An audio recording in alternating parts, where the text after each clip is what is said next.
या कनाब दो या कनस्ताइन। आप देख रहे हैं मेरा यूट्यूब चैनल मेरा वसेब और मैं हूं आपका होस्ट डॉक्टर जलील मलिक। जैसा कि आप जानते हैं कि हम पीटीआई में कशमकश चल रही है। पहले तो इनके कागजात नामजदगी मुस्तरद किए गए, उसके बाद इनके कागजात जो हैं वो एक्सेप्ट किए गए। और जो हमारे पास दूसरी खबर ये थी कि बल्ला इनसे छिन गया था। अब ये कशमकश में है कि बल्ला इनको सुप्रीम कोर्ट से मिलेगा या नहीं। इन्होंने रजू भी किया हुआ है सुप्रीम कोर्ट से कि आप इससे इनको बल्ला मिल सकता है या नहीं। और जो तीसरी खबर हमारे पास ये है कि कल एक करारदाद भी पेश हुई और वो मंजूर भी हो गई है। सेनेट में से 14 मेंबर में से 14 अरकान में से उन्होंने 11 में इनको इनकी हामी दी है कि इलेक्शन ना करवाया जाए।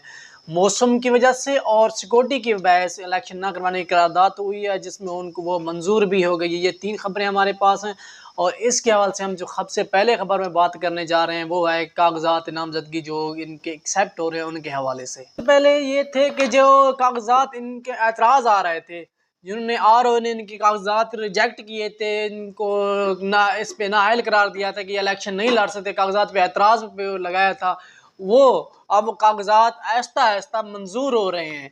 और उस पर यह भी कहा गया है, जस्टिस अदनान अल करीम ने यह भी कहा है कि ये लगता है आरओ ने शौकिया तौर पे ये कागजात मुस्तरद किया, यहाँ पर एतराज़ तो किसी किस्म का नहीं बनता।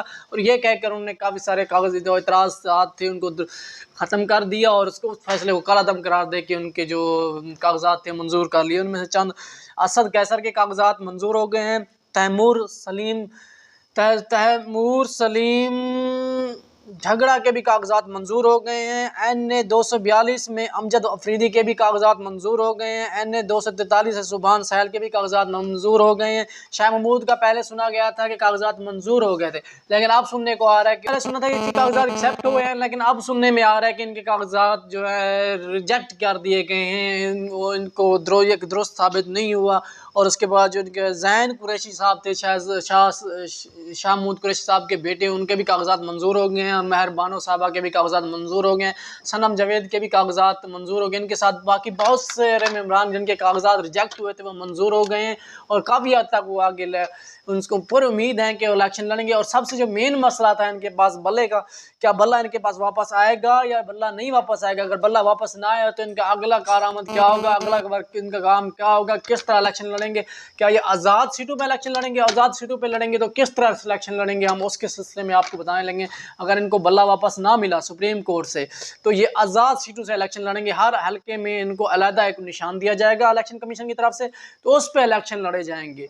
ये इनके अगला रहा है हमारा। और तीसरा ये कि करारदाद मंजूर हुई सेनेट में, 14 अरकान मौजूद थे वहाँ पर, उनमें से 11 ने इस करारदाद को एक्सेप्ट किया है। करारदाद एक पेश की गई जिस पे उसके वोटिंग हुई। 14 अरकान में से 11 ने इसकी हामी भरी है कि इलेक्शन नहीं होने चाहिए और 1-2 ने उनकी मुखालफत की है और 2-3 ने खामोशी अख्तियार की है। तो इस सिलसिले में एक करारदाद मंजूर की गई कि इलेक्शन ना करवाया जाए। इस सिलसिले के हवाले से क्या हुआ, कैसे हुआ, क्यों हुआ, इस सिलसिले पे ये अब क्या आप सुप्रीम कोर्ट पे सवाल, जैसे सुप्रीम कोर्ट पहले बोल रही थी कि सेनेट जो है वो सुप्रीम है, उसका फैसला इलेक्शन सुप्रीम कोर्ट से भी बढ़ के है।